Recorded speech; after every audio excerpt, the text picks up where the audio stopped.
அனைவருக்கும் வணக்கம். நமது ராஜீவ்காந்தி பஞ்சாயத்து ராஜ் சங்கத்தின் சார்பாக இன்றைய தினம் ஆவணமில்லாத அரசுங்கிற தலைப்புல இன்னைக்கு நம்ம விவாதிக்க இருக்கிறோம். இதற்காக இந்த தலைப்பு என்னன்னா, நமது இப்பொழுது ஆளுகின்ற பாஜக அரசு எந்த எதனை எடுத்தாலும் ஆவணங்கள் கேட்டால் இதற்கு எல்லாத்துக்குமே ஆவணங்கள் இல்லை, அதற்கான புள்ளி விவரங்கள் இல்லை என்று தட்டி கழிக்கக்கூடிய வேலைகளை இந்த அரசு செய்து கொண்டிருக்கிறது. நமது கொரோனாவில் இறந்தவர்களின் எண்ணிக்கையை கேட்டால் அதற்கான முறையான எண்ணிக்கை இல்லை என்று சொல்கிறார்கள். இப்படி ஒவ்வொரு கணக்கெடுப்புகளையும் நாம் எடுக்கும்போது ஒவ்வொன்றிலையுமே அவர்களுக்கான புள்ளி விவரங்களை கொடுக்க முடியவில்லை. அது மட்டுமல்லாமல் மக்கள் தொகை கணக்கெடுப்போ உரிய நாட்களில் எடுக்காமல் இன்னும் காலம் தாழ்த்தி வருகிறார்கள். இப்படி எந்த விஷயங்களையுமே முறையாக செய்யாமல் இந்த அரசு மக்களுக்கு என்ன விஷயங்கள் சென்று சேர வேண்டுமோ அதற்கு தடை செய்யும் வகையில் எந்த புள்ளி விவரங்களுமே ஒழுங்கான முறையில் மெயின்டைன் பண்ணாம அரசு ஒரு சாந்தோன்றித்தனமாக செயல்படுகிறது. அது சார்பாகத்தான் இன்னைக்கு நமது சிறப்பு விருந்தினராக சமூக ஊடகத்துறையும் மாநில பொதுச் செயலாளர் நம்மோடு இணைந்து சிறப்புரையாற்ற வருகை தந்திருக்கிறார்கள். அவர்கள் நம்மை வருக என வரவேற்கிறோம். அன்பு சகோதரியோடு நாம் நீண்ட காலம் பணியாற்றிய அனுபவம் எனக்கு இருக்கிறது. நமது சமூக ஊடகத்துறையிலும் நாங்கள் நெடுநாட்கள் அதாவது ட்விட்டர் ஸ்பேஸ் நம்ம இணைந்து பணியாற்றி நிறைய ஸ்பேஸ்கள் இணைந்து நடத்தி இருக்கிறோம். அதனால நம்ம சகோதரி ரொம்ப நிறைய வகையில நமக்கு உதவி புரிந்து நிறைய விஷயங்கள்ல நம்மளை ஊக்கப்படுத்தி நம்மளை ஊக்கப்படுத்தி ஒரு நல்ல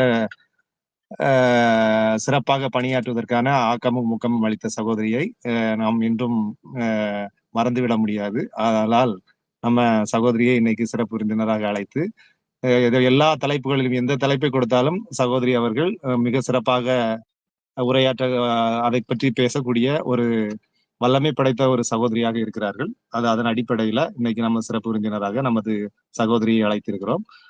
நமது சகோதரியை சிறப்புரையாற்ற அன்போடு அழைக்கிறோம். தேங்க்யூ ஆண்டோ, தேங்க்யூ ஸோ மச். நம்ம 2 பேரும் சேர்ந்துதான் நிறைய ஸ்பேசஸ் பண்ணோம். I agree with that. நீங்க எனக்கு எப்பவுமே அதுக்கு ரொம்ப ஹெல்ப் பண்ணிருக்கீங்க. அதுக்காக நானும் உங்களுக்கு ரொம்ப தேங்க்ஸ் பண்ணணும். பிகாஸ் எப்ப கூப்பிட்டாலும் நீங்க கரெக்டா அதை நடத்தி கொடுத்துருவீங்க. ரொம்ப நன்றி ஆண்டோ.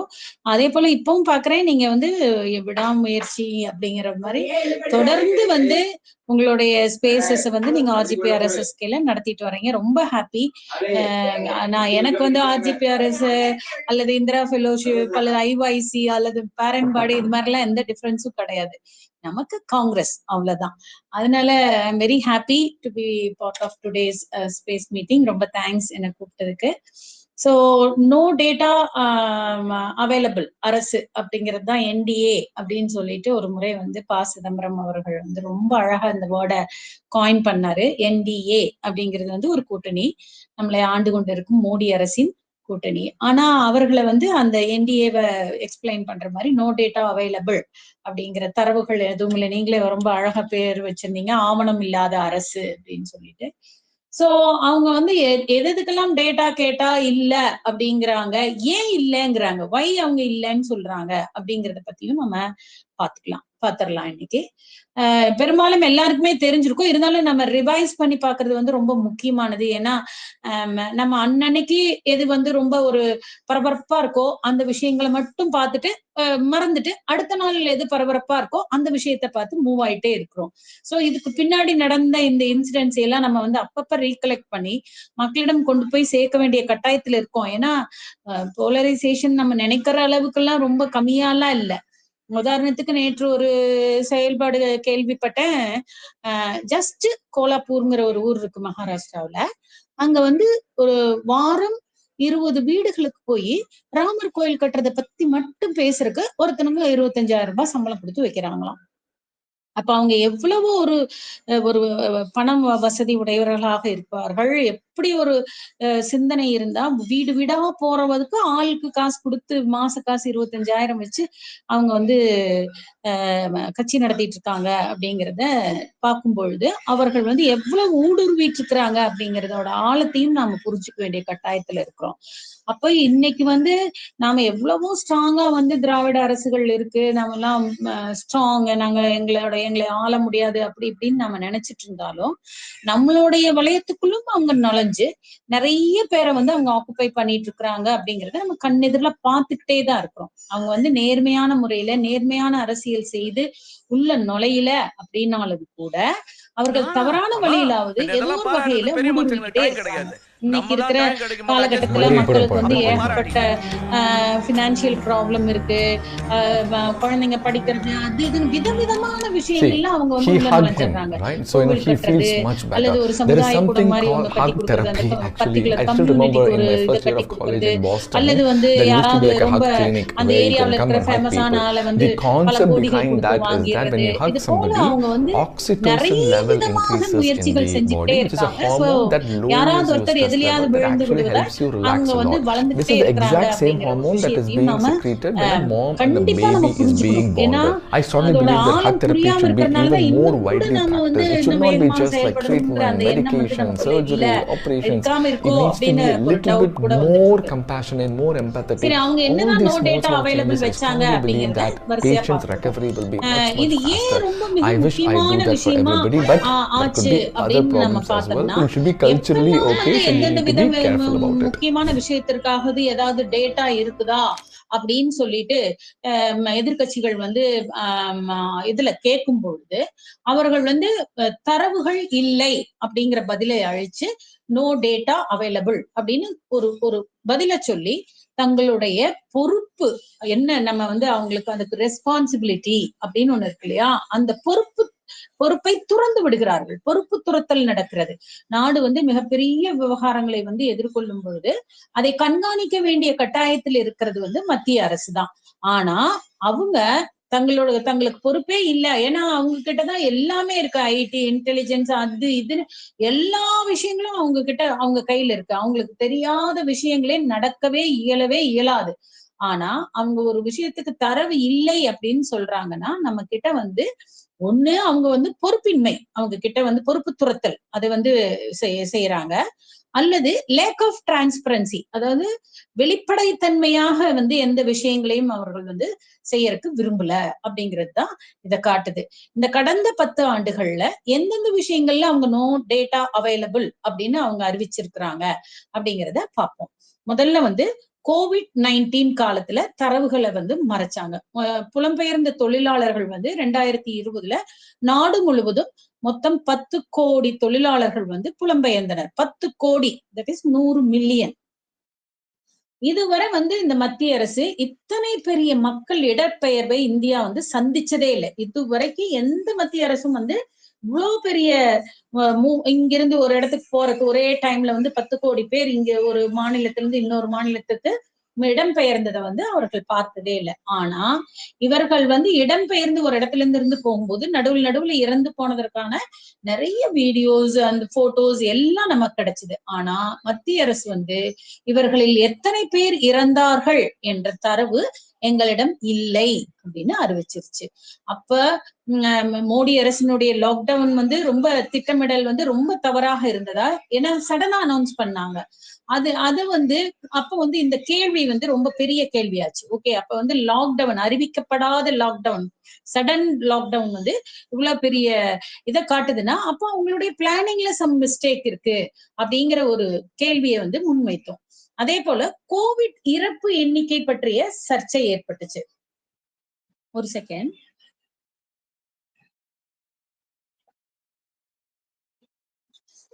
இந்தியாவில கோவிட் இறப்பு எண்ணிக்கை வந்து அரசு மறைத்ததாக பல தகவல்கள் தெரிவிக்குது. அதுல ஸ்பெஷலி வந்து உலக சுகாதார அமைப்பு வந்து என்ன சொல்றாங்க அப்படின்னா, இந்திய அரசு காட்டிய உண்மையான இறப்பு எண்ணிக்கையை விட 5 மடங்கு அதிகம் உள்ளவர்கள் இறந்திருக்க கூடும் அப்படின்னாங்க. இவங்க வந்து கிட்டத்தட்ட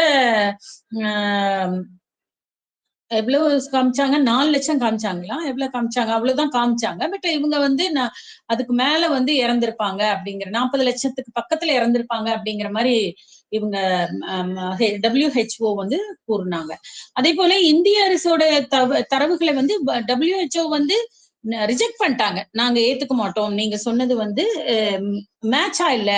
ஏன்னா நிகழ்வுகள், அந்த ப்ராசஸ் எப்படி நடந்திருக்கும், எத்தனை பேர் அட்மிட் ஆனாங்க, எத்தனை பேர் வெளியானாங்க, எத்தனை பேர் இறந்தாங்க அப்படிங்கிற அந்த கணக்குகள் வந்து நீங்க பொய் கணக்குகளாக காமிச்சிட்டீங்க அப்படிங்கறத அடிப்படையில இந்திய அரசோட தரவுகளை வந்து WHO வந்து ரிஜெக்ட் பண்ணிட்டாங்க. அதே போல 2021 இரண்டாவது அலையின் போது ஆக்சிஜன் கிடைக்காமல் கணக்கானோர் வந்து இறந்து போனாங்க.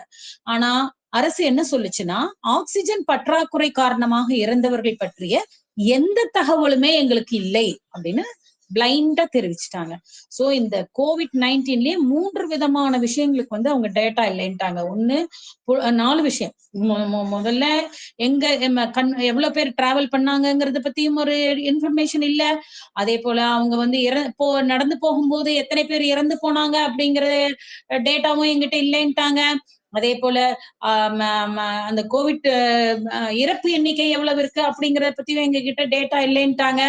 ஆக்சிஜன் பற்றாக்குறையால் இறந்து போனவர்களுடைய தரவு என்னன்னு கேட்டதுக்கும் அந்த தகவலும் எங்ககிட்ட இல்லைன்னு சொல்லிட்டாங்க. சோ ஒரு சின்ன விஷயம் இல்ல, ஒரு பிக்கஸ்ட், ஒரு முக்கியமான நாட்டையே உலகத்தையே உலுக்கிய ஒரு மிகப்பெரிய விஷயத்துல கூட மத்திய அரசிடம் வந்து தரவுகள் இல்லை அப்படிங்கிற இந்த விஷயம் ஒண்ணு அவங்க கிட்ட வெளிப்படைத்தன்மை இல்லைங்கிறதையும் காட்டுது, இரண்டாவது அவங்களுடைய பொறுப்பு துறத்திலையும் காட்டுது. அடுத்தது பண மதிப்பிழப்பு, டிமானிட்டைசேஷன் டைம்ல என்ன ஆச்சு அப்படின்னு பார்ப்போம் பாருங்க. 2014 மோடி அரசு வந்து 500, 1000 நோட்டுகளை வந்து ரத்து செஞ்சாங்க. அப்ப வங்கிகள்ல வந்து பணம் மாற்றக்காக எல்லாரும் போய் கியூல நின்னோம். அப்போ அந்த கியூல நின்னதுல வந்து நிறைய பேர் இறந்து போனார்கள் அப்படின்னு தகவல்கள் வந்துச்சு, நிறைய வீடியோஸும் வந்துச்சு.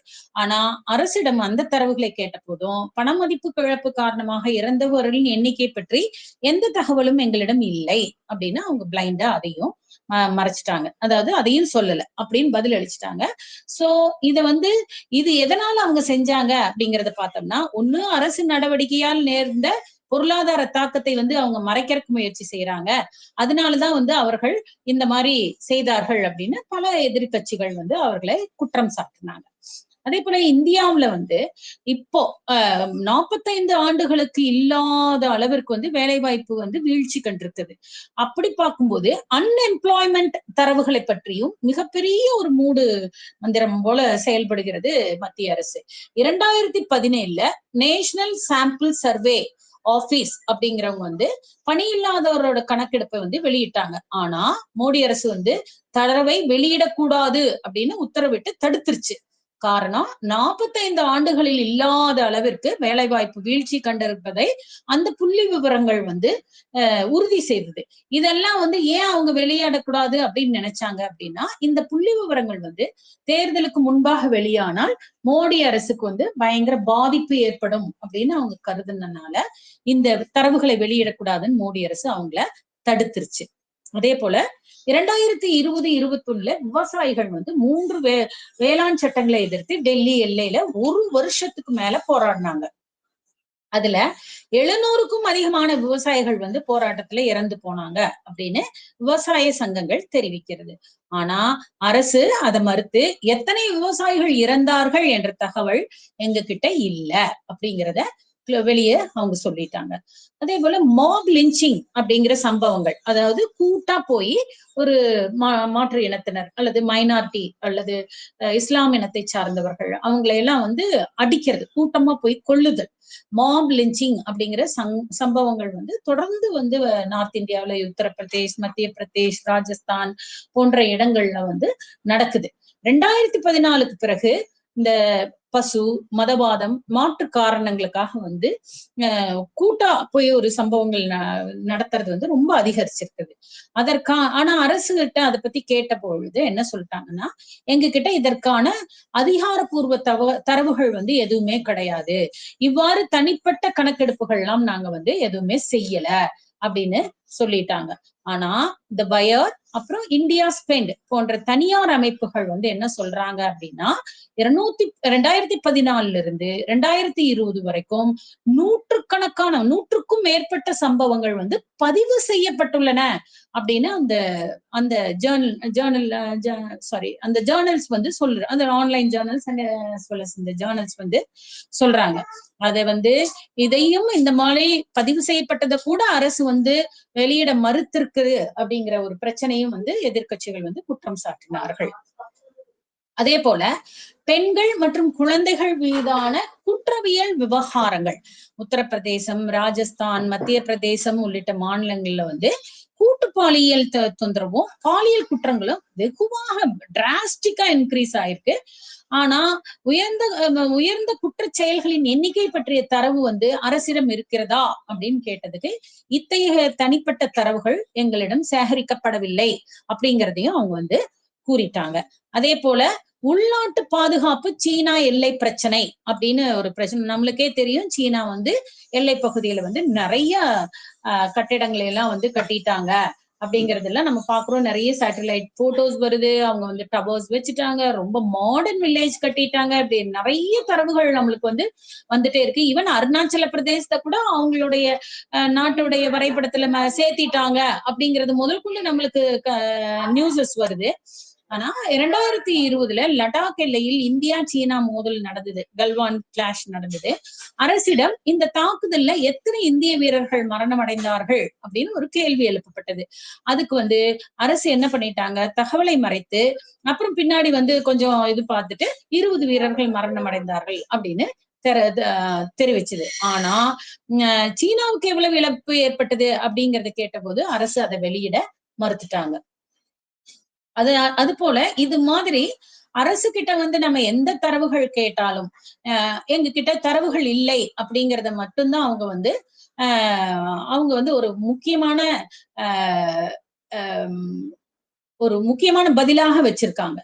சோ இதுல எல்லாம் வந்து என்ன அப்படின்னு பாத்தீங்கன்னா அரசோட பதில்களை வந்து தரவு இல்லை அப்படிங்கிறது வந்து சரியான ஒரு ஜனநாயக நாட்டுல வந்து ஒரு சரியான பொறுப்புள்ள ஒரு அரசாங்கம் வந்து அளிக்கும் பதில் அல்ல அப்படிங்கறத வந்து நிறைய பேர் அலாசி பாக்குறாங்க. அனலைஸ் பண்ணி பார்க்கும்போது அதிகாரப்பூர்வமாக மாப்ளிச்சிங்கோ, விவசாயிகள் இறப்புக்கோ, COVID-19க்கோ மற்றும் பல்வேறு பிரச்சனைகள் ஏற்படும் பொழுதோ உடனடியாக வந்து எந்த தரவுகளும் வழங்கப்படவில்லை அப்படின்னு நாம சொல்றத வந்து ஒரு ஜனநாயக நாட்டில் இருக்கிற நாம வந்து ஏற்றுக்கொள்ள கூடாது அப்படிங்கிறதுல வந்து ரொம்ப நாம எல்லாரும் ஸ்ட்ராங்கான ஒரு ஸ்டாண்ட் எடுக்கணும். ஏன்னா நாளைக்கு இப்ப நம்ம பக்கத்து வீட்டுல இருக்கிறவங்களுக்கு வந்து டேட்டா இல்லை அப்படிங்கிறது மூலம் என்னென்ன பிரச்சனைகள் வரும் அப்படின்னு பார்த்தோம்னா, இந்த டேட்டா இல்லை அப்படிங்கறதுனால அவங்களுக்கு கிடைக்கக்கூடிய மத்திய அரசினுடைய சலுகைகளோ அல்லது வந்து அவர்கள் குடும்பத்திற்கு கிடைக்கக்கூடிய இழப்பீடுகளோ வந்து கிடைக்காம போயிரும்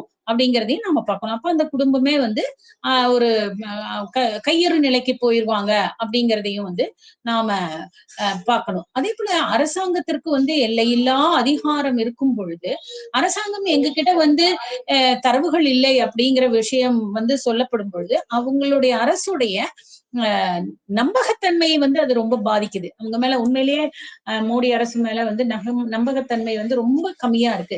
ஈவன் நீங்க பார்க்கலாம், மோடியோட ஃபாலோவர்ஸோ அல்லது அவங்களுடைய இவங்களோ சங்கி அவங்க எல்லாம் வந்து மோடியை வந்து ஒரு பெரிய கடவுளை போன்ற ஒரு விஷயமா தான் பாக்குறாங்களே ஒழிய ஒரு தலைவராக அவங்க பாக்குற இல்லைங்கிறது தான் வந்து இப்ப நம்மளுக்கு இருக்கிற மிகப்பெரிய ப்ராப்ளமா இருக்கு. அதனால பொதுமக்கள் நலம் கருதி வந்து இந்த சமூக நிலை சிக்கல்கள் வந்து தீர்வதற்கு வந்து அரசாங்கம் வந்து மிக முக்கிய ஸ்டெப்ஸ் எடுக்கணும். ஏன்னா ஒரு தரவு இல்லைங்கிற அந்த விஷயம் வந்து என்ன ஆகும்னா ஒரு நம்மளுடைய குறுகிய காலத்துக்கு ஒரு ஆராய்ச்சி செய்வதற்கான நிலைகளுக்கு ஒரு எதிரான ஒரு இதா இருக்கும். ஏன்னா நமக்கு டேட்டா இல்லைன்னா நம்ம எப்படி ஆராய்ச்சி செஞ்சு அதற்கான அந்த நிலைக்கான தீர்வுகளை நம்ம எட்டுவதற்கு அதுக்கு வந்து நம்மளுக்கு எந்த ஒரு ஆதாரங்களுமே இல்லைன்னா நாம எந்த தீர்வை நோக்கி, எந்த பிரச்சனைன்னு தெரியல, அந்த பிரச்சனைக்கு என்ன தீர்வுன்னு தெரியல அப்படின்னு இருக்கிற ஒரு நிலையை வந்து மத்திய அரசே ஏற்படுத்தும் பொழுது இது வந்து ஒரு மிகப்பெரிய கவலைக்குரிய இடமாகத்தான் வந்து இத நம்ம பார்க்க வேண்டியதா இருக்கு. அதே போல இவங்க எல்லாம் வந்து அதிகாரப்பூர்வ தரவுகளுக்கான மறுப்பு அல்லது சுய விவரங்கள் அல்லது துணை ஆதாரங்களை வந்து இப்படி எல்லாம் கொடுக்கறது வந்து பின்னாடி மிகப்பெரிய பிரச்சனையை ஏற்படுத்தும். இப்ப உதாரணத்துக்கு நேற்றைக்கு கூட வந்து ராகுல் காந்தி அவர்கள் சொன்னாரு, ஜனநாயகத்தில் வந்து எதிர்கட்சிக்கும் இடம் உண்டு, ஆளும் கட்சிக்கும் அரசுக்கும் வந்து இடம் இருக்கு. ஆனா எதிர்கட்சிக்கான ஸ்பேஸ வந்து பாராளுமன்றத்துல அவர்கள் கொடுக்கவே மறுக்கிறாங்க. நாங்க ஒரு பிரதான எதிர்கட்சி, நான் எதிர்கட்சி தலைவராகவும் இருக்கிறேன். கடந்த 7-8 நாட்களாக நான் எப்பொழுதெல்லாம் பேசுவதற்கு முயற்சி செய்கிறேனோ அப்பெல்லாம் வந்து அவர்கள் வந்து என்னை பேசுவதற்கு வந்து அனுமதிக்கவே மாட்டேங்கிறாங்க. இப்ப கூட பிரதம மந்திரி அவர்கள் வந்து கும்பமேளா இந்த கும்பமேளாவுல வந்து இறந்தவர்களுடைய தரவுகளும் வந்து நம்மளுக்கு கிடைக்கல அப்படிங்கிறதையும் நம்ம பார்க்கணும். மிகப்பெரிய ஒரு நிகழ்ச்சி வந்து இந்த கும்பமேளா நடந்தது. அதுலயும் வந்து இறந்து போனவர்களுடைய தரவுகள் கிடைக்கல. அதே போல டெல்லி ரயில்வே ஸ்டேஷன்ல மிகப்பெரிய ஒரு ஆக்சிடென்ட், மக்கள் வந்து ஒரு பிளாட்ஃபார்ம்ல இருந்திருக்காங்க கும்பமேளா செல்வதற்காக. அந்த பிளாட்ஃபார்மை மாற்றும் போது லட்சக்கணக்கான மக்கள் ஒரு இடத்துல இருந்து இன்னொரு இடத்துக்கு அந்த குறுகிய இடத்துல நகரும் பொழுது சிக்கல்கள் ஏற்பட்டு நிறைய பேர் இறந்து போனார்கள். உடனடியாக இறந்து போனார்கள், எல்லாம் விழுந்துட்டாங்கன்னு உடனே அரசு வந்து ஜேர்னலிஸ்டுகளை உள்ள விடல, போட்டோ எடுக்க விடல, மக்களை வெளியேற்றிட்டாங்க. 5 மினிட்ஸ்க்குள்ள அங்க கிளியர் பண்ணிட்டு ரொம்ப கிளியரா இருக்கு டெல்லி ரயில்வே ஸ்டேஷன் அப்படின்னு வீடியோ வெளியிடுறாங்க. அரசாங்கம் அப்படிங்கிறது வந்து எப்படி செயல்படணுமோ அதற்கு ஆப்போசிட்டா வந்து இப்ப இருக்கிற மோடி அரசு வந்து செயல்பட்டு இருக்காங்க.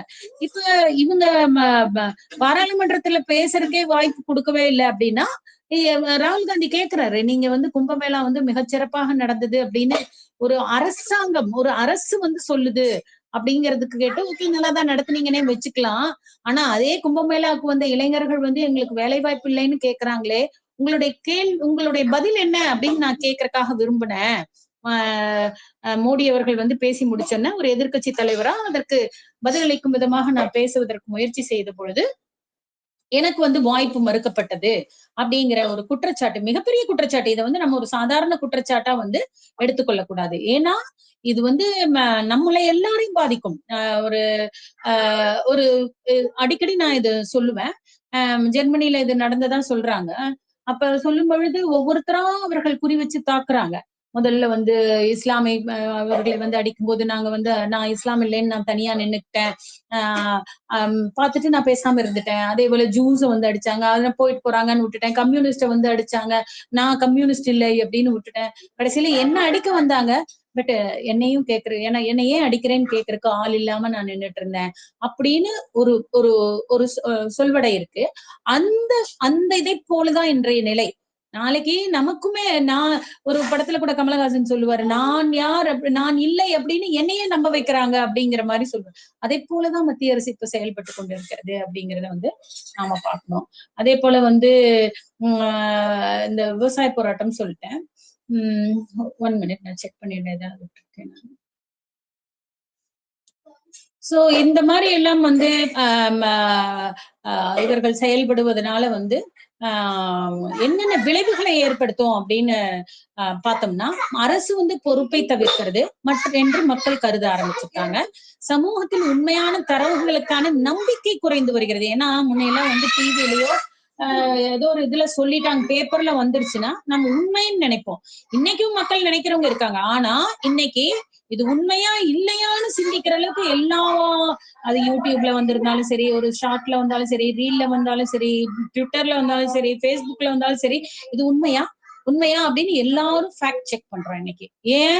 ஏன்னா சமூகத்துல உண்மையான தரவுகளுக்கான நம்பிக்கை வந்து ரொம்ப குறைந்து காணப்படுகிறது. அதே போல எதிர்கட்சிகளும் ஊடகங்கள்னா எல்லா ஊடகங்களும் இல்ல, ஏதோ 1-2 ஊடகங்கள், இப்ப சொன்னேன் இந்த வயர் அது மாதிரி அவங்க எல்லாம் வந்து அரசை வந்து கடுமையாக விமர்சிக்கிறாங்க. அதே போல நிவாரண உதவிகள், நியாயமான தீர்வுகள் இது வந்து கிடைக்காமல் போவதற்கு தரவுகள் வந்து ரொம்ப மிக முக்கியமான அந்த தரவுகள் இருந்தாதான் நிவாரண உதவியோ அல்லது நியாயமான தீர்ப்புகளோ வழங்கப்படும், சொல்யூஷன்ஸ் கிடைக்கும். ஆனா டேட்டா இல்லைன்னா இதெல்லாம் கிடைக்காம போயிடும். அதனால நாடு முழுவதும் அரசு ஒரு டிரான்ஸ்பரன்சி இல்லாத அவங்க ஒரு குறுகிய வட்டத்துக்குள்ள அவங்களுக்கு என்ன வேணுமோ, இவன் 2-3 நாளைக்கு முன்னாடி கூட சொல்லியிருந்தாங்க, பாஜகவுடைய ஃபண்டு எவ்வளவு இருக்கு அப்படின்னு ஒரு விமர்சனம் வந்திருந்தது. நம்மளுடைய பொது தேர்தல் 2024 பொது தேர்தல் அனௌன்ஸ் பண்ணும் பொழுது பாஜகவிடம் இருந்த பணம் ஒரு 5000 கோடி என்னமோ இருந்துச்சு.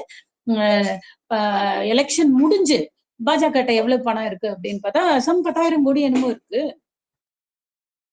காரணம் அவங்க எல்லாரும் எலெக்ஷன்ல செலவு பண்ணி காசு இல்லைன்னு தான் உட்காந்துருக்கோம். கட்சி எல்லா காசும் போட்டுட்டேன் அப்படின்னு. இவங்க கிட்ட எப்படி இவ்வளவு காசு வந்துச்சு?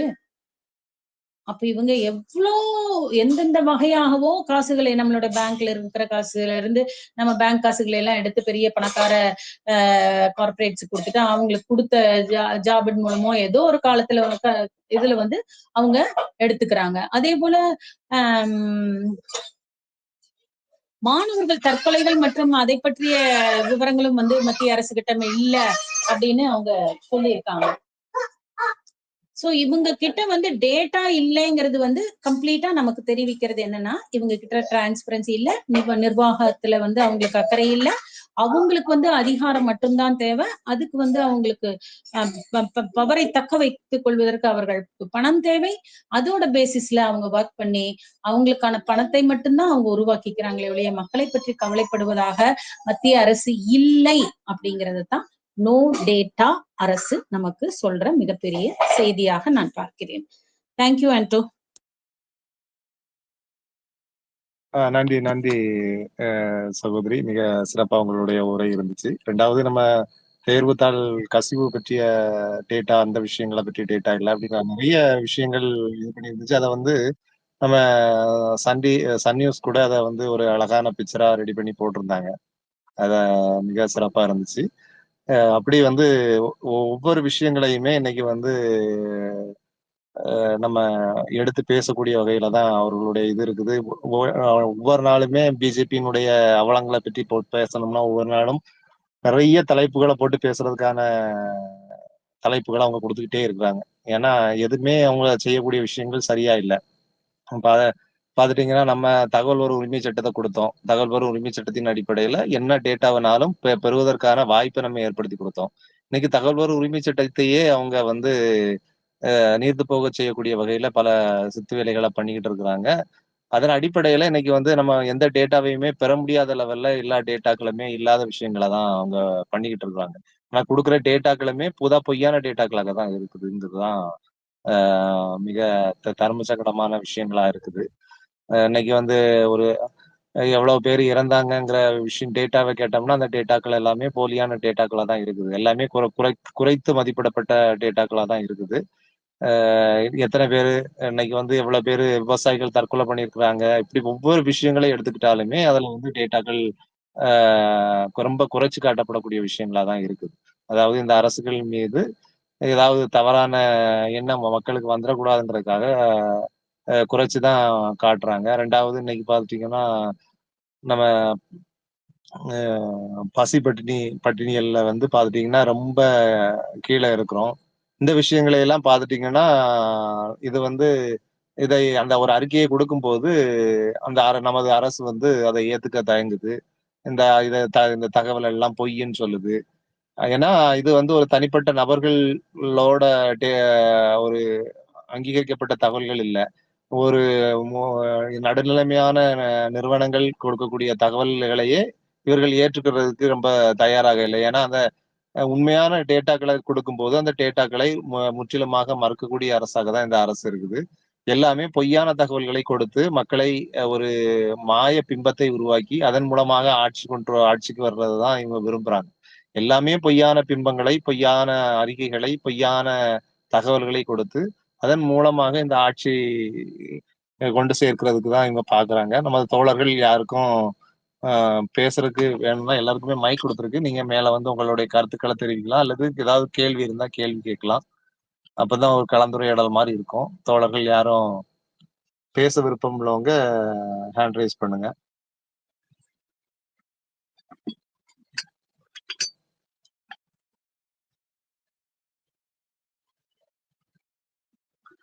விங்கா சகோதரி மேல வாங்க. இன்னைக்கு உங்களுடைய ஏதாவது கேள்வி கேளுங்க, அல்லது ஏதாவது கருத்துக்கள் தேவைன்னு சொல்லணும்னாலும் சொல்லலாம். மேல வாங்க சகோதரி.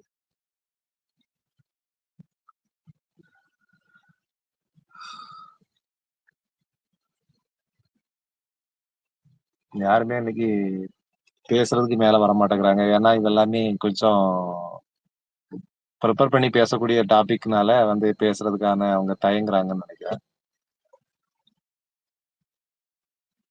ஆண்டோ, என்னால பேச முடியாது.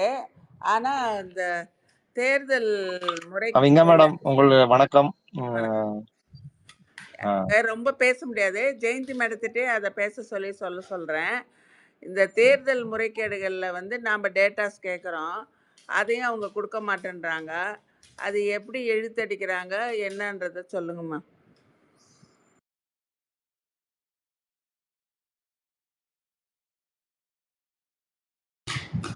ஆண்டோ, நான் பேசுனது கேட்டுச்சா? மேம் இல்லையா?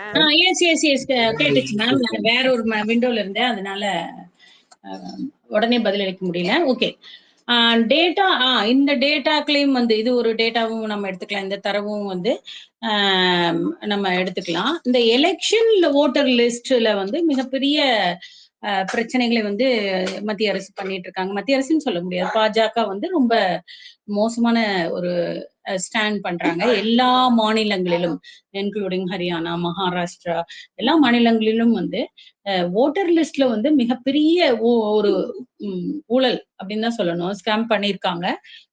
இல்லாதவர்களை வந்து ஆட் பண்ணியிருக்காங்க. மகாராஷ்டிரால வந்து ஒரு ஒரு ஒரு 5 இயர்ஸ்ல ஆட் பண்ண வேண்டிய நம்பர் ஆஃப் மக்களை வந்து ஒரு சும்மா ஒரு 5 months அந்த ரேஞ்சுக்குள்ள அவங்க வந்து ஆட் பண்ணியிருக்காங்க அப்படிங்கிற ஒரு மிகப்பெரிய குற்றச்சாட்டையும் வந்து ராகுல் காந்தி அவர்கள் வைத்தாங்க. அதனால வந்து ராகுல் காந்தி மிக முக்கியமான ஒரே ஒரு தரவு தான் கேட்டாரு. என்ன கேட்டாரு அப்படின்னு சொன்னா, நீங்க வந்து மத்திய அரசு மத்திய தேர்தலுக்கும் இந்த விதான்சபா சட்டசபை தேர்தலுக்கும் இடைப்பட்ட காலத்துல வந்து இவ்வளவு பெரிய பேரை நீங்க எப்படி இன்க்ளூட் பண்ணீங்க? அதுவும் ஒரு அதுல 2-3 ஸ்டோரி ரொம்ப ஃபன்னியா கூட இருந்துச்சு. ஷிரடியில வந்து ஒரே கட்டத்துல 7000 பேரை ஆட் பண்ணி வச்சிருந்தாங்க. இன்னொரு இடத்துல வந்து ஒரு கட்டிடத்துல ஒரு வீட்டுல வந்து கிட்டத்தட்ட 43 பேரு, ஒரு அப்பா, அந்த அப்பாவுக்கு 43 பசங்க, அந்த பசங்க எல்லாரும் ஒரே ஏஜ். இது மாதிரி எல்லாம் வந்து அவர்கள் வந்து தரவுகளை வந்து ஓட்டர் லிஸ்ட்ல வந்து ஏமாத்தி ஓட்டர் லிஸ்ட் எல்லாம் இது பண்ணியிருந்தாங்க. அதனால வந்து ராகுல் காந்தி அவர்கள் கேட்டாங்க, இது மாதிரி லோக்சபா எலெக்ஷனுடைய ஓட்டர் லிஸ்டையும் இப்ப இருக்கிற ஓட்டர் லிஸ்டையும் எங்களுக்கு கொடுங்க அப்படின்னு தான் கேட்டாங்க. ஆனா எலெக்ஷன் கமிஷன் இது வரைக்கும் தரல. அப்படிங்க நிறைய பேர் வந்து இந்த மனக்குறை இருந்துச்சு. என்னது, முதலே நம்மளுக்கு ஓட்டர் லிஸ்ட் வெளியிட்ட உடனே நம்ம போய் கேட்க முடியும், நம்ம வந்து பூத் கமிட்டியில இருக்கணும், நம்ம அங்க போய் கேட்கணும், அதை பார்க்கணும், இதை அதெல்லாம் செய்யாம யாரும் இருக்க மாட்டாங்க. அது எஸ்பெஷலி மகாராஷ்டிரால இருந்து செஞ்சாங்கன்னே எனக்கு தெரியும், சங்கம் சைட்ல இருந்து செஞ்சாங்க. ஆனாலும் அரசாங்கம் வந்து எதிர்கட்சிகள் வந்து போய் இது மாதிரி ஒரு டிஸ்கிரிபன்ஸ் இருக்கு, இது மாதிரி ஒரு தவறுகள் நடந்திருக்கு அப்படின்னு எலெக்ஷன் கமிஷன்ல போய் ரிப்போர்ட் பண்ணாலும் அவர்கள் சரியாக நம்மளுக்கு பதிலளிக்க மாட்டாங்கிறது தான் உண்மை. அது நம்மளுக்கு புரியல. ஏன்னா அது வந்து நம்ம ஊர்ல ஒருவேளை எங்காவது ஒரு இடத்துல நடந்தா நம்ம எல்லாம் சுதாரிச்சுப்போமோ என்னமோ தெரியல. ஆனா மகாராஷ்டிரால வந்து எப்படி ஒர்க் பண்ணாங்க, என் நண்பர்கள் எல்லாருமே எப்படி ஒர்க் பண்ணாங்க அப்படிங்கறதும் எனக்கு தெரியும். ஆனாலும் அவர்களுக்கும் இந்த டேட்டாவோட பிரச்சனை வந்ததுக்கு காரணம் வந்து எலெக்ஷன் கமிஷன் வந்து நமக்கு ஒர்க் பண்ணல, நமக்கு ஒத்துழைக்க மாட்டேன்ட்டாங்க, நம்மளுடைய கோரிக்கைகளை ஏற்றுக்கொள்ள மாட்டேன்ட்டாங்க, நம்மளுடைய குற்றச்சாட்டுகளை அக்செப்ட் பண்ணிக்க மாட்டேன்ட்டாங்க. கம்ப்ளீட்லி வந்து அவர்கள் பாஜகவனுடைய ஒரு கைப்பாவையா இருக்கிறதுனால அவங்க நம்மளுக்கு எந்த வித சப்போர்ட்டும் பண்ணல அப்படிங்கிறது தான் வந்து மகாராஷ்டிரா தேர்தலுடைய அவர்களுடைய வெற்றிக்கு மிக முக்கியமான காரணமாக அமைந்தது அப்படிங்கிறது நம்ம எல்லாருக்கும் வெட்ட வெளிச்சமா தான் தெரியுது.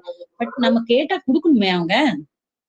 அப்ப மாற வேண்டியது வந்து மக்கள். நம்ம ஓட்டளிக்கிற இப்ப இந்த 10 கோடி, அந்த பக்கம் அவங்களுக்கு கழிச்சு 20 கோடி, அதெல்லாம் தாண்டி ஒரு இந்த நடுநிலைமையா இருக்கிற மக்கள் வந்து முன்னாடி வந்து ஓட்டளிக்காமல் ஒரு பெரிய மாற்றத்தை வந்து நம்ம ஏற்படுத்த முடியாது அப்படிங்கிறது மட்டும் நம்மளுக்கு தெரியுது. அதனால நம்ம சமுதாய மாற்றத்திலையும் நம்ம வந்து இன்னும் அவேர்னஸ், நம்மளை தாண்டி இன்னும் நிறைய பேருக்கு இந்த அவேர்னஸ கிரியேட் பண்ண வேண்டிய ஒரு கட்டாயத்துல நாம இருக்கிறோம் அப்படிங்கிறது தான் இது போன்ற விஷயங்கள் வந்து எனக்கு தெரிவிக்கிறதா நான் பாக்குறேன்.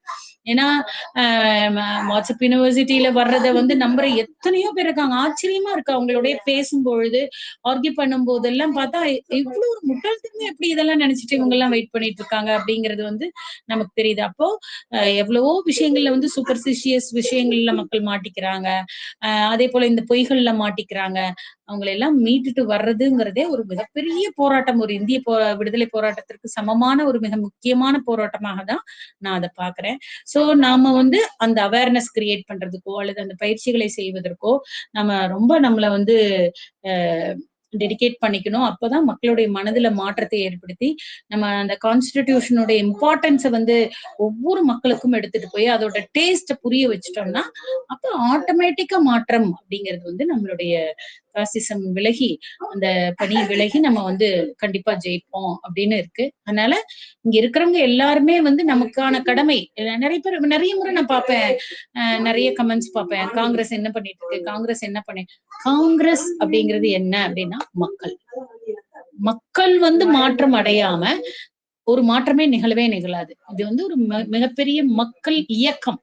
காங்கிரஸ்ங்கிறது கட்சி இல்ல, ஒரு மிகப்பெரிய மக்கள் இயக்கம். மக்கள் எல்லாரும் மாற்றம் அடையும் பொழுது, மனது மாற்றம் அடையும் பொழுது, உண்மை நிலையை உணரும் பொழுது நம்ம கண்டிப்பா ஒரு மாற்றத்தை நோக்கி நகர முடியும். அதற்கான வேலை என்னவோ அதையத்தான் நம்ம முதல்ல செய்யணும். தேர்தல் வெற்றி தோல்விங்கிறதெல்லாம் டிஃப்ரெண்ட். ராகுல் காந்தி அவர்கள் கூட சொன்னாரு, நான் ஒரு எம்பியா இருக்கேன், நான் ஒரு எதிர்கட்சி தலைவரா இருக்கேன், எனக்கு பேச விடல. அப்ப என்ன use? What is the use of that MP? அதனுடைய அந்த எம்பிக்கான பவரை வந்து எனக்கு இல்ல அப்படின்னா என்ன யூஸ் இருக்கு அப்படின்னு கேக்குறாரு. உண்மைதானே? ஒரு எம்பி இருக்காரு, அவருக்கு என்ன பவர் இருக்கோ அந்த பவர் அவர்கிட்ட இல்ல. நீங்க வந்து பாஜக பாத்தீங்கன்னா அவங்க இவங்க முர்மு அவங்களை வந்து எஸ்டியா இருக்காங்க, அவங்கள வந்து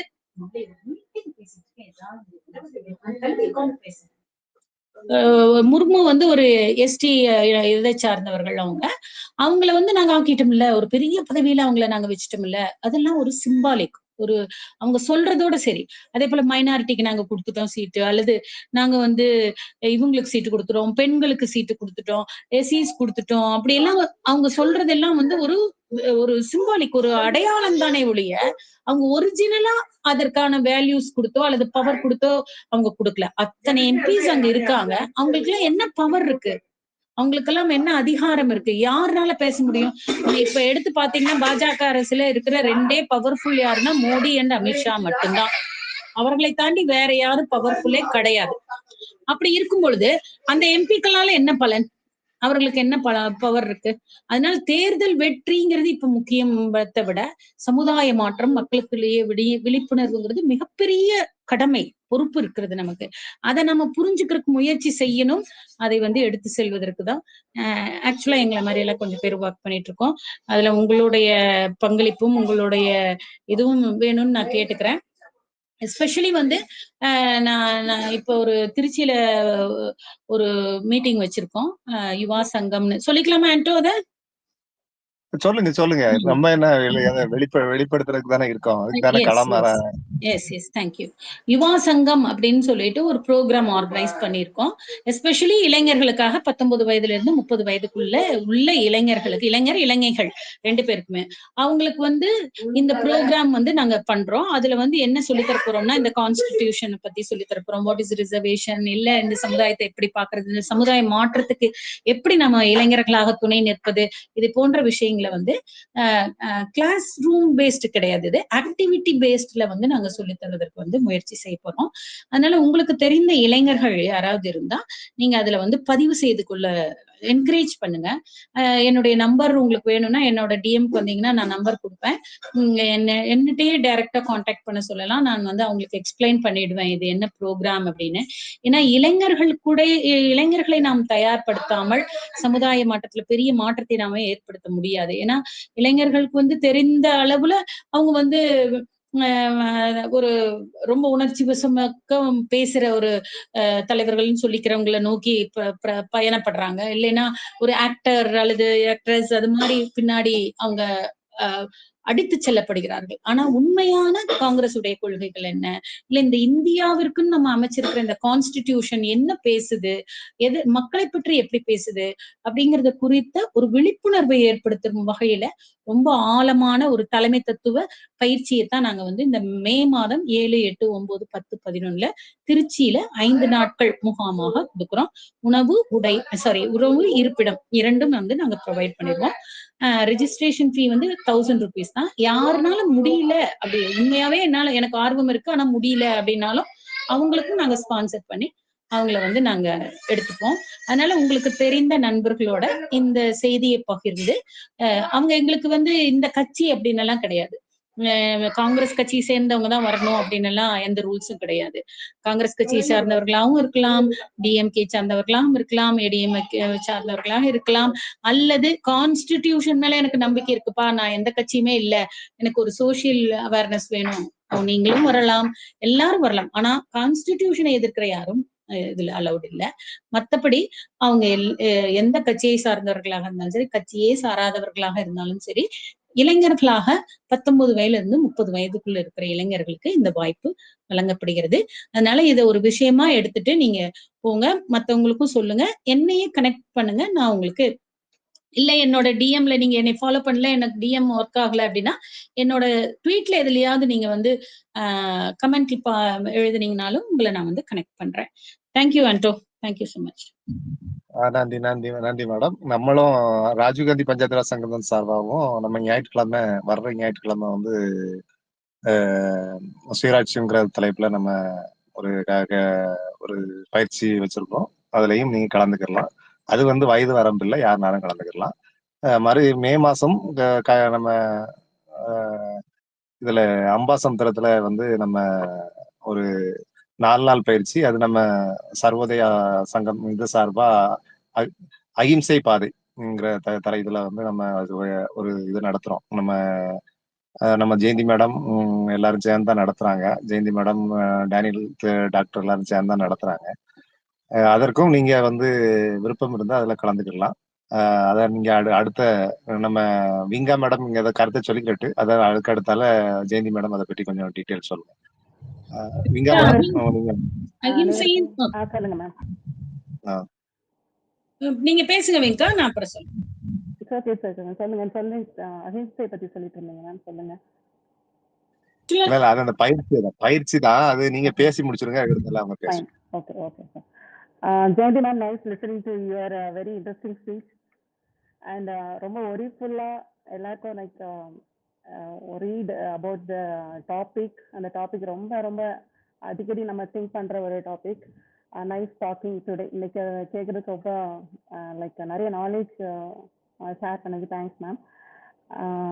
ரியலா சொல்ல போனா என்னன்னா, நான் என்ன பொறுத்த வரைக்கும் நிறைய அப்சர்வ் பண்றது என்ன அப்படின்னா, ராகுல் காந்தி அவங்க தான் நிறைய வந்து இதெல்லாம் வந்து கேட்குறாங்க கொஸ்டின்ஸ். ஆனா மற்ற leaders are not voicing out that much. So அது கொஞ்சம் இருந்தா நல்லா இருக்கும் அப்படின்னு என்னோட தாட். அது தவிர நம்ம என்ன பண்ணலாம் அப்படிங்கிறது, what steps as leaders of Congress next இந்த நம்ம பார்ட்டிக்கு சப்போர்ட் பண்ணதுக்கும் சொசைட்டியை வந்து இம்ப்ரூவ் பண்ணதுக்கும் இந்த பர்டிகுலர் ஆர்டிஐ விஷயத்துல வந்து நம்ம என்ன ஸ்டெப்ஸ் எடுக்கலாம் அப்படின்னு சொல்லிட்டு we can go for suggestion. So and பண்ண சார் அவருக்கு நம்ம அப்புறமா பேசலாம். ஓகேவா சார்? Okay madam. நீங்க ஜெயந்தி மேடம் அந்த பயிற்சியை பற்றி நீங்க சொல்லிருங்க. விங்கா மேடம் உங்களுக்கும் கலந்து கொண்டு உங்களுடைய கருத்தை தெரிவிச்சதுக்கும் நன்றி. ஜெயந்தி மேடம் உங்களுடைய பயிற்சியை பற்றி கொஞ்சம் விளக்கம் சொல்லிடுங்க. ஓகே. அதாவது நம்ம காங்கிரஸ் கட்சி வந்து ஒரு ட்ரைனிங் டிபார்ட்மெண்ட் இருக்கு. அதுல பலவிதமான ட்ரைனிங்ஸ் வந்து அவங்க கொடுக்குறாங்க. ஒண்ணு வந்து அஹிம்சைக்கு ரஸ்தா அப்படிங்கிற ஒரு அடிப்படை கோர்ஸ் ஒண்ணு கொடுக்குறாங்க. அதுக்கு வந்து ஏஜ் லிமிட் கிடையாது, யார் வேணாலும் கலந்து கொள்ளலாம். அது வந்து மாதம் வந்து வர்தால, மகாராஷ்டிரால இருக்கிற வர்தால இருக்கிற காந்தியடிகளோட ஆசிரமத்துல நடந்துட்டு இருக்கு. ஆனா வருஷத்துல ஒரு முறையோ அல்லது 2 முறையோ அவர் வந்து அவுட் ஆஃப் வர்தாவும் நடத்துவாரு. அது எஸ்பெஷலி ஹிந்தி தெரியாத மாநிலங்களான தமிழ்நாட்டிலையும் வெஸ்ட் இதுல சாரி அது அசாம் எல்லாம் இருக்குல்ல, அந்த இடத்துலயும் வந்து அவரு நடத்துறாரு. சோ ஒன்னு அங்க நடத்துறாரு, இன்னொன்னு வந்து ஹிமாச்சல் பிரதேஷ்ல நடத்துறாரு. சோ அது மாதிரி அந்த ப்ரோக்ராம் ஒண்ணு இருக்கு. அது எஸ்பெஷலி 2 நடந்திருக்கு நம்ம தமிழ்நாட்டுல. போன வருடம் செப்டம்பர்லயும், அதுக்கு முந்தைய வருடம் ஒரு ஏப்ரல்லயும் நடந்துச்சு. இந்த வருடம் வந்து மே மாதம் திருநெல்வேலியில பாபநாசம் அம்பாசமுத்திரத்துக்கு பக்கத்துல வந்து நடக்க போகுது. பட் ஃபார்ச்சுனேட்லி ஆர் அன்பார்ச்சுனேட்லி வந்து இடமெல்லாம் ஃபில் ஆயிடுச்சு. அதனால ஃபர்தரா அடிஷனல் இடம் இல்ல. இருந்தாலும் யாராவது விருப்பப்பட்டீங்கன்னா சொல்லுங்க. உங்களுக்கு வந்து எப்படி அது ப்ரொசீஜர்ங்கிறத நான் சொல்லிடுறேன். நீங்க பதிவு பண்ணிருங்க. இன்கேஸ் யாராவது வரலைன்னா உங்களுக்கு வாய்ப்பு கிடைக்கிறது வாய்ப்பு இருக்கும். அந்த பேசிஸ்ல யாராவது விரும்புனீங்கன்னா அதுல பண்ணிக்கலாம். அது இல்லாம இன்னொரு இதுதான் சொன்னேன், அந்த யுவா சங்கம் 19 வயதுல இருந்து 30 வயதுக்குள்ள இருக்கிற இளைஞர்களுக்காக டிசைன் பண்ணப்பட்டது. நோ லெக்சரர்ஸ், அதாவது பிபிடி எல்லாம் போட்டு லெக்சர் எல்லாம் கிடையாது. எல்லாம் ஆக்டிவிட்டி பேசிஸ் தான். குரூப் டிஸ்கஷன் அல்லது டிபேட் பேசிஸ், அது மாதிரி கான்வர்சேஷன் பேசிஸ், இது மாதிரி தான் அது நடக்கும். அடுத்தது வந்து இந்த ஏகேஆர் அஹிம்சா கே ரஸ்தாவுடைய அடிப்படை கோர்ஸ் நடக்க போகுது. இன்னொன்னு அட்வான்ஸ்ட் கோர்ஸ் அப்படின்னு இருக்கு. அதெல்லாம் ரொம்ப சேலஞ்சிங்கா இருக்கும். அந்த கோர்ஸ் போனோம்னா ரொம்ப நம்மளையே 1000 கேள்விகள் நம்மளை துளைக்கிற அளவுக்கு அந்த அந்த அந்த சேலஞ்சிங்கா இருக்கும் அந்த அஹிம்சா கே ரஸ்தாங்கிற அந்த ப்ரோக்ராம். அதுக்கு அடுத்தது இன்னொரு ப்ரோக்ராம் இருக்கு, ரொம்ப பியூட்டிஃபுல்லான ப்ரோக்ராம். அது பேரு நேற்றுற்றுவா சங்கம் அப்படின்னு பேரு. அதுக்கான தமிழ் அர்த்தம் வந்து தலைமை தத்துவ பயிற்சி அப்படின்னு. ஒரு நல்ல லீடர்களை உருவாக்குவதற்கான ஒரு மிகப்பெரிய முயற்சியா வந்து காங்கிரஸ் தொடர்ந்து அதை செஞ்சுட்டு இருக்காங்க. அதுல வந்து 30 நாள் அந்த பயிற்சி. ஆனா ஒரு மாசத்துல 10 நாள், அடுத்த மாதம் ஒரு 10 நாள், அதுக்கடுத்த மாதம் ஒரு 10 நாள். முதல் 10 நாள் நடக்கிறது வந்து சவுத் இந்தியால, 2வது 10 நாள் நடக்கிறது மிட் ஆஃப் இந்தியாவில, அடுத்த 10 நாள் நடக்கிறது நார்த் இந்தியாவில நடக்கும். சோ அதுக்கும் வந்து இதெல்லாம் கிடையாது, கான்ட்ரிபியூஷனே கிடையாது. வெறும் 3000 ரூபாய் ரெஜிஸ்ட்ரேஷன் வாங்குவாங்க. பட் ஹையஸ்ட் ஒரு 2 lakhs வரைக்கும் நம்மளுக்கு செலவு பண்ற அளவுக்கு அந்த அப்படி ஒரு பிக்கஸ்ட் ப்ரோக்ராம். அந்த ப்ரோக்ராம் ஒருத்தருக்கு அவங்க செலவு, உணவு, அங்க தங்குற இடம் எல்லாம் ஃப்ரீயா கொடுப்பாங்க. பட் உங்களுக்கு இதுக்கு முன்னாடி அரசியல்ல எக்ஸ்பீரியன்ஸ் இருக்கணும், நீங்க ஏன் அரசியலுக்கு வந்தீங்கன்னு உங்களால பதிலளிக்க தெரிஞ்சிருக்கணும். அதோட பேசிஸ்ல தான் அவங்க வந்து உங்களை செலக்ட் பண்ணுவாங்க, இன்டர்வியூ நடத்துவாங்க. அது பிக்கஸ்ட் ப்ராசஸ். நீங்க ஆனா இந்த அடிப்படை கோர்சஸ், இந்த ஏகேஆர் அஹிம்சை கே ரஸ்தா அட்வான்ஸ் இதெல்லாம் போனீங்கன்னா ஆட்டோமேட்டிக்கா நீங்க அதுக்கு எலிஜிபிள் ஆகிற அளவுக்கு உங்களை நீங்க தயார்படுத்திடலாம். ஏன்னா நானுமே வந்து முதல்ல அந்த ஏப்ரல்ல இருக்கிற அந்த அஹிம்சை கே ரஸ்தா போய் தான் அது வந்து தெரிஞ்சுக்கிட்டேன், இது என்ன இருக்கு அப்படின்னு. அப்ப அதுல ஃபர்தரா இப்ப டிராவல் பண்ணி இப்ப யுவா சங்கம் வந்து நம்ம தமிழ்நாட்டுல முதல் முறையா ஆர்கனைஸ் பண்றோம். First time in Tamil Nadu, first time அவங்க வந்து வெளிய மாநிலங்களுக்கு, இந்த சவுத் மாநிலத்துக்கு வர்றாங்க. இப்ப நம்ம ஊர்ல இருந்து வர்தா போய் அதை கத்துக்கணும்னு வச்சுக்கோங்களேன், குறைஞ்சது நம்மளுக்கு இங்க இருந்து வர்தா போறதுக்கு 2 days டிராவல் இருக்கு, திரும்பி வர்றதுக்கு 2 days டிராவல் இருக்கு, அங்க ஒரு 5 days இருக்கு. அப்படின்னா கிட்டத்தட்ட 10 நாள் நம்ம செலவிட்டாதான் அந்த யுவா சங்கமுக்கு அங்க போகும். ஆனா இங்க தமிழ்நாட்டில் நடக்கும் பொழுது அதே போல போறக்கான ட்ரெயின் டிக்கெட்ஸ், வர்றக்கான ட்ரெயின் டிக்கெட்ஸ், அப்புறம் அங்க ஃபீஸ் கட்டுறது, இது எல்லாம் சேர்த்துனா 10,000 ரூபாய்க்கு பக்கத்துல செலவாகும். ஆனா இங்க நாங்க ரொம்ப எளிமையான விஷயத்துல வெறும் 1000 rupees ரெஜிஸ்ட்ரேஷன் ஃபீயோட இங்க நம்ம ஊர்லயே செஞ்சு கொடுக்குறோம். நீங்க எல்லாம் திருச்சிங்கிறது ஒரு centre of Tamil Nadu.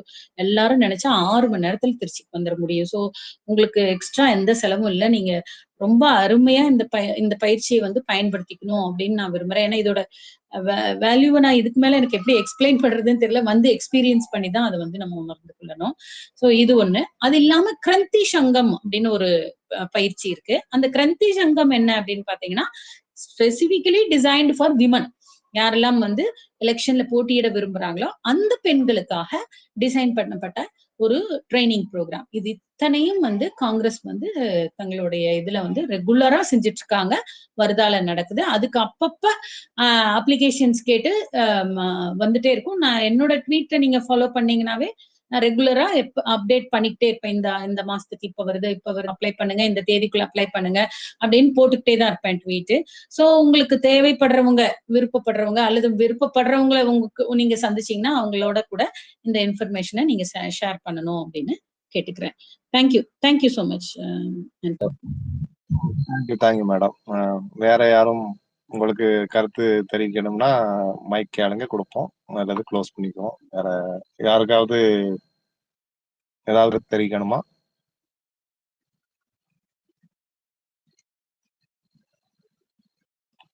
Okay madam. இந்த எலெக்ஷனை பற்றி மேம் சொல்லும்போது எல்லாரும் கேர்ஃபுல்லாக இருக்கணும்னாங்களே, அதில் ஒன்று சொல்லிடுறேன்.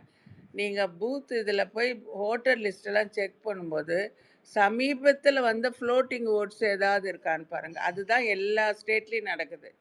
எப்படின்னா, இப்போ பீகாரில் எலெக்ஷன் இருக்கும்போது அவங்க வந்து மகாராஷ்டிராவில் போய் குடியிருக்கும்போது மகாராஷ்டிராவில் அங்கே குடியிருக்கிற மாதிரி ஓட்டை ரெஜிஸ்டர் பண்ணிடுறாங்க. அதுக்கப்புறம் வேறு ஸ்டேட்டுக்கு போகும்போது அந்த மாதிரி ஃப்ளோட்டிங் ஓட்டு, அது ஏதாவது நம்ம ஸ்டேட்டுக்கு வருதான்றது மெயினாக பாருங்கள். அது பார்த்தீங்கன்னாவே போதும். Okay madam. சரி. இன்றைய தினம் ஆவணமில்லாத அரசுங்கிற தலைப்புல இன்னைக்கு வந்து இந்த விவாதம் வந்து சிறப்பா நடைபெற்றது. இன்னைக்கு சிறப்பு விருந்தினராக கலந்து கொண்ட அன்பு சகோதரி டாக்டர் ஜெயந்தி தியாகராஜன் அவர்களுக்கு நன்றியை ராஜீவ்காந்தி பஞ்சத்திரா சங்கத்தின் சார்பாக நன்றியை தெரிவித்துக் கொள்கிறேன். வேற நம்ம ஹெலன் மேடம், விங்கா சகோதரி, நம்ம பீகாக் தோழர் ஆனந்தி மேடம், மற்றும் மற்ற எல்லா தோழர்களுக்கும், வேற நம்ம திருநெல்வேலி மாவட்டத்தினுடைய RGBRS மாவட்ட ஒருங்கிணைப்பாளர் மரிய லதா அவர்கள், மற்றும் மற்ற அனைத்து தோழர்களுக்குமே, இந்த இதில் கலந்து கொண்ட மற்ற தோழர்கள் அனைவருக்குமே நன்றியை தெரிவித்துக் கொள்கிறேன்.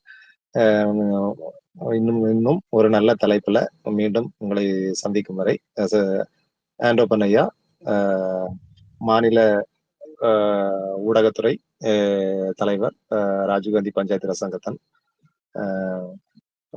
நன்றி, வணக்கம், ஜெய்ஹிந்த். Thank you all. Thank you everyone. Thank you sir. Thank you ma'am.